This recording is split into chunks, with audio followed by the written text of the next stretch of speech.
चालेल? घेऊ का सांगा, कचकन सांगा. अर्ध्या तासात संपते, लक्ष द्या. कर चालू. नमस्कार, मी नितेश बाळकृष्णजी कराय, संचालक Phoenix career development academy Wardha. Bullet चालू घडामोडी या पुस्तकाचे लेखक. आपल्या सर्वांचे स्वागत करतो फिनिक्स अकॅडमी वर्धा या आपल्या यूट्यूब चॅनल आणि फेसबुक पेजच्या लाईव्हवरून. आपण पाहून राहिलो होतो भारताचं संविधान, त्याच्यात वेगवेगळे टॉपिक आहे. भारताचं संविधान प्रत्येक भारतीय नागरिकाने समजून घेणं गरजेचं आहे. निव्वळ कपाटात घरी आणून देशाचं संविधान, भारताचं संविधान आणून जमत नाही, ते समजलं पाहिजे. सर्वसामान्य लोकायले देशाचं संविधान समजलं पाहिजे. त्याच्यासाठी आपण बरेचसे व्हिडिओ जे लोकांच्या कल्याणाचे हिताचे आहे असे व्हिडिओ आपण यूट्यूबवर टाकलेले आहे, ते तुम्ही पाहू शकता. ज्यांना ऑनलाईन क्लास लावायचे आहे त्यांनी फिनिक्स अकॅडमी वर्धा हे ॲप्स प्ले स्टोअरवरून डाउनलोड करा. तिथं वेगवेगळे कोर्सेस आहे. MPSC फाउंडेशन बॅच, पोलीस भरती, ग्रामसेवक, तलाठी असे कोर्सेस जॉईन करू शकता. बाकी जिंदाबाद आहेच, मी यूट्यूबवर व्हिडिओ टाकत असतो. जे जे वाटते ते टाकतो. देशाचं संविधान प्रत्येक भारतीय माणसाला समजलं पाहिजे, यासाठी भारतीय संविधानाचं पुस्तक ठीक आहे काही दिवसात येणार आहे, त्याचं काम चालू आहे. जसं आलं तसं यूट्यूब आणि फेसबुकवर सांगण्यात येईल. ते पुस्तक तुम्ही एकदम गावरानी भाषेत आहे, कोणालाही समजन अशा भाषेत, नाही तर संवैधानिक भाषा वापरलेली असते, पूर्ण लोकांच्या डोक्याच्या वरून जाते. त्याला देशाचं संविधान काही समजत नाही, 3 पानं वाचते आणि घरात पुन्हा कपाटात ते नेऊन ठेवून देते. म्हणून सर्वसामान्य लोकांना समजलं पाहिजे ठीक आहे असं पुस्तक आपण तयार करून राहिलो. तर आपण पाहून राहिलो तो भारतीय संविधानाचा नागरिकत्वाचा भाग 2 राज्यघटना लागू केली तेव्हा भारताच्या राज्यघटनेत 395 कलम, 22 भाग आणि 8 परिशिष्ट होते. आता सध्या राज्यघटनेत 468 कलम, 25 भाग, 3 नवीन जोडले आणि 12 परिशिष्ट आहे. ठीक आहे, 4 परिशिष्ट मागून वाढवले, 9, 10, 11, 12. ठीक आहे, ते कोण्या घटना दुरुस्तीने जोडले असा प्रश्न विचारते, तर ते मागच्या लेक्चरमध्ये सांगितलं. आता आपण पाहणार आहे ठीक आहे भारतीय नागरिकत्व कायदा 1955. या कायद्यात काय दिलं आहे तर भारताचा राज्यघटनेचा भाग 2 ठीक आहे कलम 5 ते 11 ठीक आहे याच्यामध्ये कलम 10 मध्ये दिला आहे का भारत सरकार नागरिकत्वाबाबत एखादा ठीक आहे चांगला कायदा तयार करेल. तर लोकसभा तयार झाल्याबरोबर नवीन लोकसभेने 1955 भारताच्या संसदेत ठीक आहे लगेच एक कायदा केला, भारतीय नागरिकत्व कायदा. आणि कसं नागरिकत्व भारतामध्ये प्राप्त होईल याच्याबाबतची सविस्तर माहिती त्याच्यात लिहिली. ठीक आहे, आणि इंग्रज आहे ना ठीक आहे बाहेर देशात जे लोक भारताचे नागरिक जाते याच्यासाठी ठीक आहे भारतीय पारपत्र कायदा ठीक आहे म्हणजे इंडियन पासपोर्ट ऍक्ट 1920 केला होता. ठीक आहे, तो कायदा इंग्रजांनी केला, तो अजूनही तसाच आहे. आणि भारत स्वतंत्र झाल्यावर कोणाला देशाचं नागरिक म्हणायचं, कोणाला देशाचं नागरिक म्हणायचं नाही, कोणाचं नागरिकत्व केव्हा रद्द होईल याच्याबाबतच्या सविस्तर तरतुदी दिल्या आहे भारतीय नागरिकत्व कायदा 1955 मध्ये. समजलं का? आणि ठीक आहे ह्या नागरिकत्व कायदा लय खतरनाक आहे, मोठा आहे. ठीक आहे, आणि ह्या जर पाहायचा असेल तर याच्याबाबतचं एक लेक्चर आपण पुढे घेऊ. पण आता या कायद्यात काय गोष्टी दिल्या हे समजून घ्या. तर एखाद्या व्यक्तीला भारताचं नागरिकत्व कोण्या पद्धतीद्वारे मिळू शकते याच्यावर UPSCच्या परीक्षेत आणि MPSCच्या परीक्षेत राज्यसेवेले प्रश्न आलाय, कंबाईले प्रश्न आलाय का भारताचं नागरिकत्व ठीक आहे कोण्या पद्धतीने मिळवता येते. लक्ष द्या, तुमचा जन्म जर भारतात झाला तर ऑब्विसली तुम्हाला भारताचं नागरिकत्व भेटेल. अबे तुम्हाला लेकरं झालेत का पाकिस्तानचं भेटणार आहे का चोट्टे हो. ठीक आहे, म्हणून पहिली तरतूद दिली आहे नागरिकत्व कायदा 1955 जन्माधारी. तुमचा जन्म भारतात झाला असेल तर तुम्हाला भारताचं नागरिकत्व भेटेल. संपला विषय, जन्माद्वारे नागरिकत्व. पण तेव्हा विषय होता, तेव्हा जेव्हा ह्या कायदा केला तेव्हा म्हणते 26 जानेवारी 1950. आता जे राज्यघटना केव्हा लागू झाली तर त्याच्यात ज्या तरतुदी केल्या त्या संविधान सभेने केल्या नागरिकत्वाबाबत त्या 26 जानेवारी 1950 पर्यंत दिल्या आहेत. त्याच्यानंतर कोणाला नागरिकत्व द्यायचं नाही द्यायचं ते कायच्यात लिहिलं आहे. ते कायच्यात लिहिलं आहे भारतीय नागरिकत्व कायदा 1955. कारण देशाचं संविधान 26 जानेवारी 1950 लागू झालं, मग त्याच्यानंतर अधिकार आले नवीन संसदेकडे, त्यानं केला भारतीय नागरिकत्व कायदा. म्हणून त्याच्यात लिहिलं 26 जानेवारी 1950 ते 1 जुलै 1987 ती तारीख आहे. 26 जानेवारी 1950 ते 1 जुलै 1987 पर्यंत ज्या लोकांचा जन्म भारताच्या सीमेच्या आत म्हणजे 15 ऑगस्ट 1947 जो भारत निर्माण झाला त्याच्या आत कोणाचाही जन्म झाला असेल तर त्याला सरळ भारतीय नागरिकत्व मिळेल.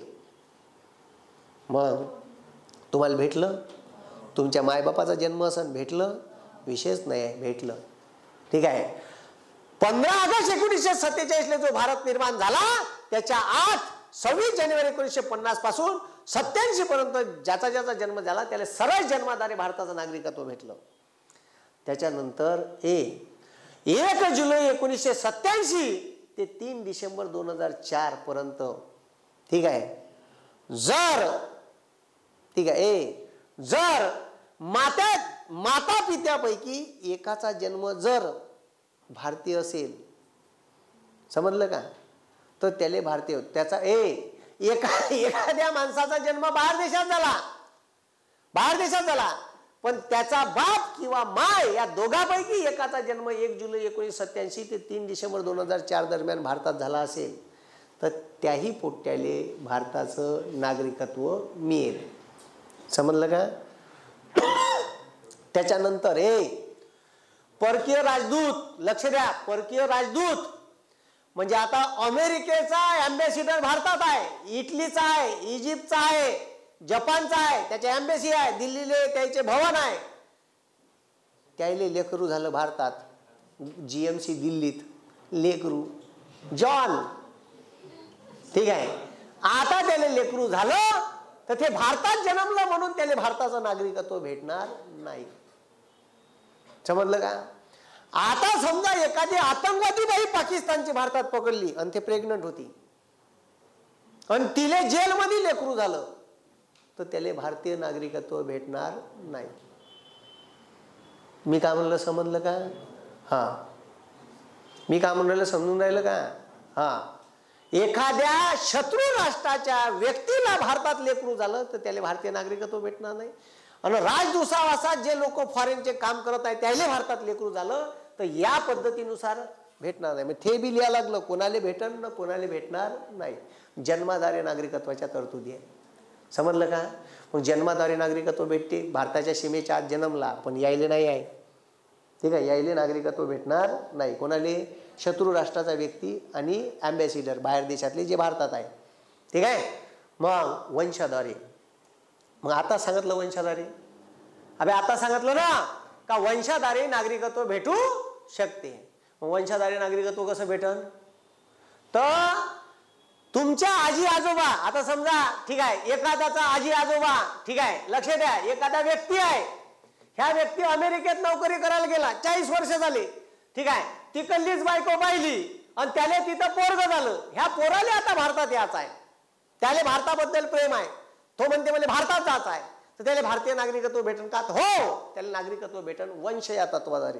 त्याचा जन्म तर भारतात नाही झाला, अभि भारतात झाला का, पण त्याचा बाप किंवा त्याची माय जरी भारतीय असन तर त्याला भारतीय नागरिकत्व मिळेल. 26 जानेवारी 1950 ते 10 डिसेंबर 1992 पर्यंत ज्या व्यक्तीचा जन्म भारताच्या बाहेर झाला आहे. ठीक आहे. पहा 26 जानेवारी 1950 ते 10 डिसेंबर 1992 या दरम्यान एखाद्या व्यक्तीचा जन्म भारताबाहेर झाला आहे पण त्याचे ठीक आहे त्याचे वडील ठीक आहे भारताचे ठीक आहे नागरिक असेल त्याच्या जन्माच्या वेळी, त्याच्या जन्माच्या वेळी भारताचे नागरिक असेल त्याचा बाप, पण त्या पोट्याचा जन्म कुठं झाला असेल फॉरेन मध्ये तर त्याला भारताचा नागरिक भेटल. मग त्याच्यानंतर वंशाधारे 10 डिसेंबर 1992 नंतर 10 डिसेंबर 1992 नंतर ठीक आहे 10 डिसेंबर 92 नंतर आई वडिलांपैकी दोघांपैकी एक त्याच्या जन्माच्या वेळी भारतीय नागरिक पाहिजे तेव्हा त्याला वंशाधारे नागरिकत्व मिळेल. समजलं का. मग 3 डिसेंबर 2004 3 डिसेंबर 2004 नंतर परदेशात जन्मलेली व्यक्ती भारताचा नागरिक राहणार नाही. पहा का म्हणते आता पहा 3 डिसेंबर 2004 नंतर परदेशात जन्मलेली व्यक्ती भारताचा नागरिक राहणार नाही, पण त्याच्या जन्मानंतर 1 वर्षाच्या आत, म्हणजे त्याचा जन्म झाला फॉरेनले कवा 3 डिसेंबर 2004, त्याच्या बापानं जर 1 वर्षाच्या आत त्याचा नागरिकत्वाचा अर्ज केला तर त्याच्यावर भारत सरकार विचार करून त्याला नागरिकत्व देईन. समजलं का? तर असं वंशज आहे, त्याचा बाप भारतीय आहे, माय भारतीय आहे, अशा व्यक्तीले 4 नंतर जन्म झाला आणि त्याच्या बापानं 1 वर्षाच्या आत जन्मानंतर भारतीय नागरिकत्वासाठी अर्ज केला तर त्याला वंशधारी नागरिकत्व देण्यात येईल.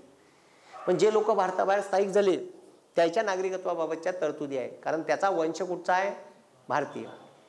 आणि जो भारतातच जन्मला त्याचा विषयच नाही, त्याला जन्माद्वारेच भेटते, नोंदणीद्वारे. ठीक आहे, कायच्याद्वारे? हा, नोंदणी. आता नोंदणीद्वारे कसं होते? आता एखादा बाहेरचा माणूस भारतात आला, भारतातच राहत आहे, भारतातच काम करत आहे, त्याला कोणतीच सुविधा नाही, मतदानाचं कार्ड नाही, आधार नाही, काहीच नाही, पण तो 7 वर्ष सलग भारतात राहिला. किती वर्ष? 7 वर्ष. आणि त्यानं नागरिकत्वासाठी अर्ज केला तर त्याच्यावर विचार करू शकते भारत, त्याला नागरिकत्व द्यायचं का नाही. ठीक आहे, तुम्ही जर एखाद्या देशात गेले, त्या देशाच्या अशा टर्म अँड कंडिशन आहे, तर तू माझ्या देशात 5 वर्ष राहिला, मग आता तुला अर्ज केला तर त्याला नागरिकत्व देऊ.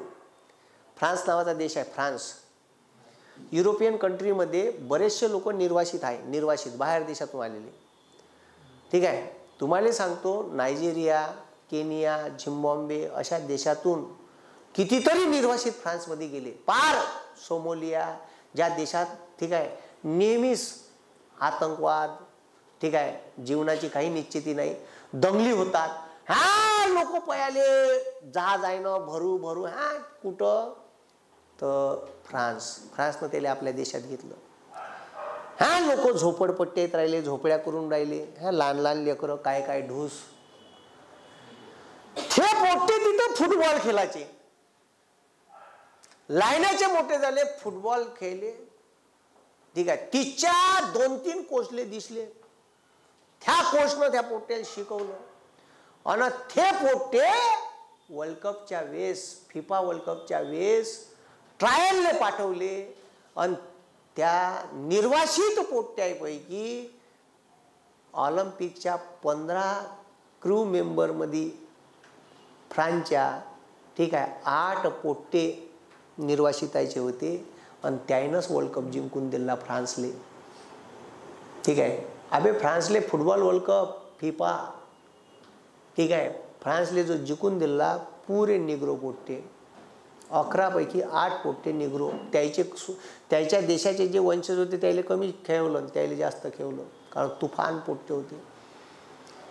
ते बाहेर देशातून आले आणि त्या देशाला जिंकून दिलं, असं आहे. पण त्याला नागरिकत्व दिलं त्या देशानं. ठीक आहे, मग आमच्या देशात आले बा, एवढे दिवस राहिले तर नागरिकत्व, असं प्रत्येक देशाच्या तरतुदी असते. अमेरिकेतही आहे. ठीक आहे, 5 वर्षानं ग्रीन कार्ड भेटते आणि तिथून 5 वर्षानं 10 वर्षांना नागरिकत्व भेटते. कुठं? अमेरिकेत. ठीक आहे, मग लग्न करायची गरज नाही, पण तुला सडनली पाहिजे रफकन. ठीक आहे, जमून टाक तिथंच, झांगडबुत्ता लगेच. ठीक आहे, तर असं लगेच मग 1-2 वर्षात जमून जाते तुझं. ठीक आहे, तर नोंदणीद्वारे हे लक्ष द्या, 7 वर्ष भारतात रहिवासी असलेल्या व्यक्तीला नोंदणीद्वारे नागरिकत्व भारत सरकार देऊ शकते, जर तो परकीय देशाचा नागरिक असेल. पण त्याच्यात अट आहे, तो शत्रू राष्ट्राचा पाहिजे नाही. ठीक आहे, पाकिस्तान, चायना नो. मग नॉन रेसिडेन्शियल इंडियन, ठीक आहे, बाहेर इकडे लक्ष द्या, बाहेर देशात राहून राहिले. ठीक आहे, बाहेर देशात राहून राहिले, पण आता लक्ष द्या, त्याला नागरिकत्व देण्यात येईल, त्याने नागरिकत्व देण्यात येईल नोंदणीद्वारे. पण त्याचा ठीक आहे 5, ठीक आहे त्यानं काय करायला पाहिजे, 5 वर्षापासून पुन्हा भारतात येऊन राहिले पाहिजे. समजलं का?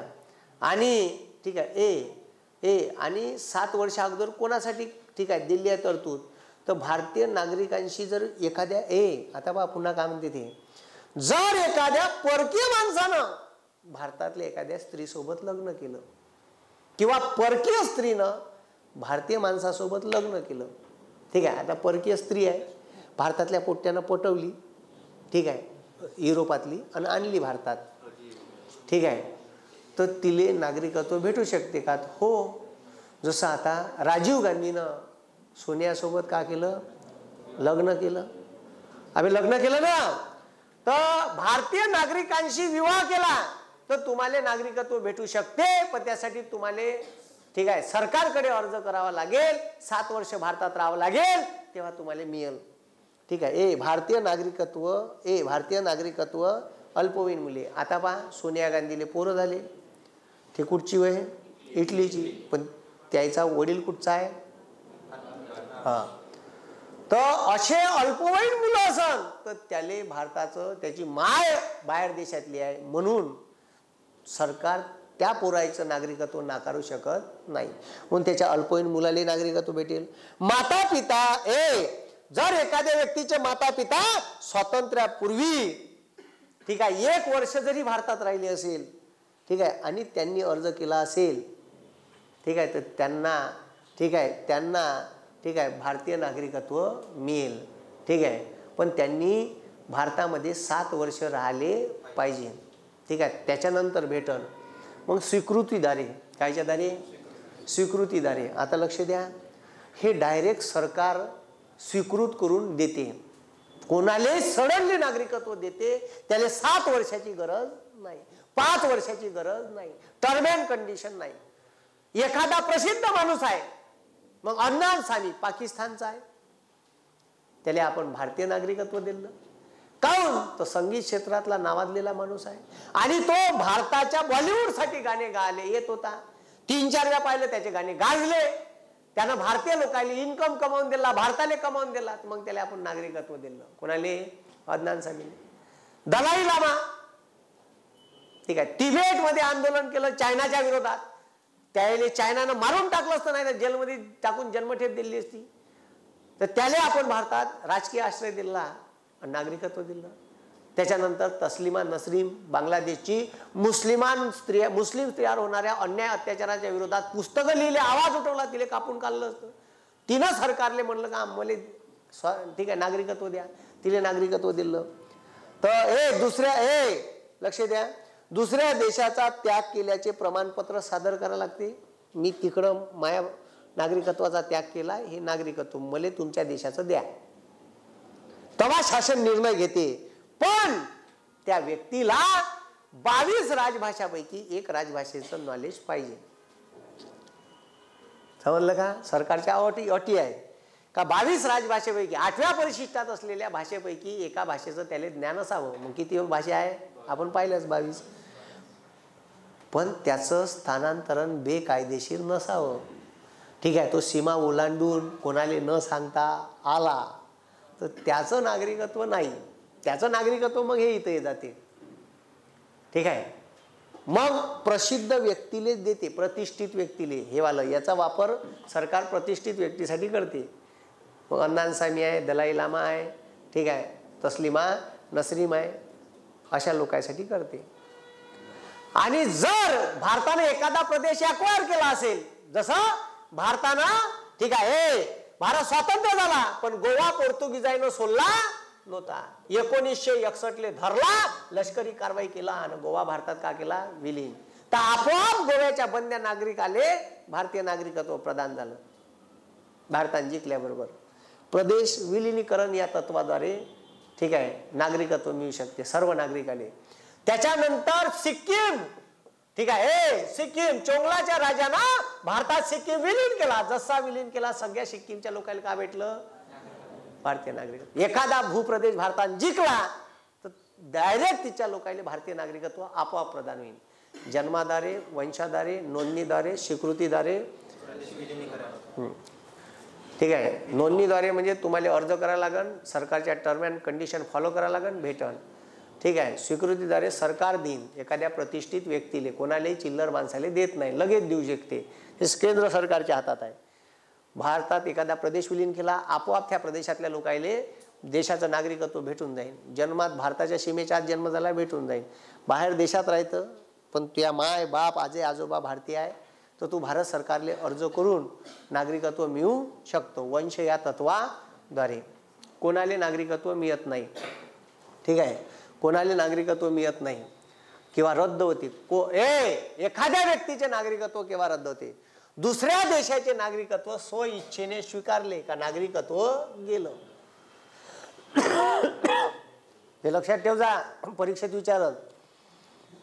नागरिकत्व नाकारण्याचा अर्ज म्हणजे मला तुमच्या देशाचं नागरिकत्व पाहिजे नाही, माझे नागरिकत्व रद्द करा.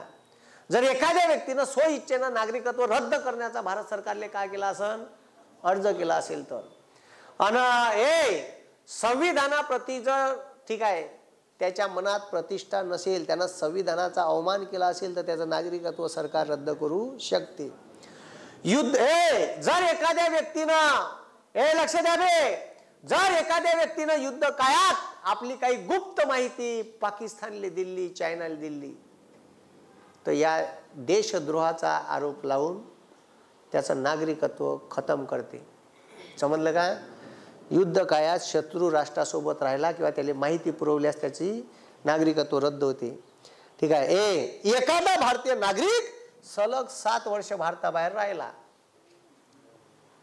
सलग 7 वर्ष, सलग नाही तो भारतात वर्षाले चक्कर मारत आहे तर मग नाही, सलग 7 वर्ष भारताबाहेर राहिला तर भारताचं नागरिकत्व काय होते, रद्द होते. समजलं का? स्वइच्छेनं दुसऱ्या देशाचं स्वीकारलं तर संविधानाप्रतीची प्रतिष्ठा संपुष्टात आली, त्यानं ठीक आहे काही चुकीचा वक्तव्य केलं तर करू शकते. शत्रू राष्ट्राला मदत केली युद्ध काळात तर त्याचं नागरिकत्व रद्द करू शकते. ठीक आहे. सलग 7 वर्ष भारताबाहेर राहिला तर ठीक आहे, आणि त्यानं स्वइच्छेनं मला भारताचं नागरिकत्व नाही पाहिजे असा अर्ज केला तर त्याचं नागरिकत्व काय होऊ शकते, रद्द होऊ शकते. ठीक आहे. असं आहे. तर हे होतं भारतीय नागरिकत्व कायद्याबाबत तरतुदी. उद्या पाहू आपण नवीन झालेला इंडियन सिटीजनशिप अमेंडमेंट ॲक्ट 2019 आणि तो ह्या बापूले काऊन करा लागला त्याचं कारण. आजच्या दिवशी इथंच थांबतो. धन्यवाद. जय हिंद, जय महाराष्ट्र.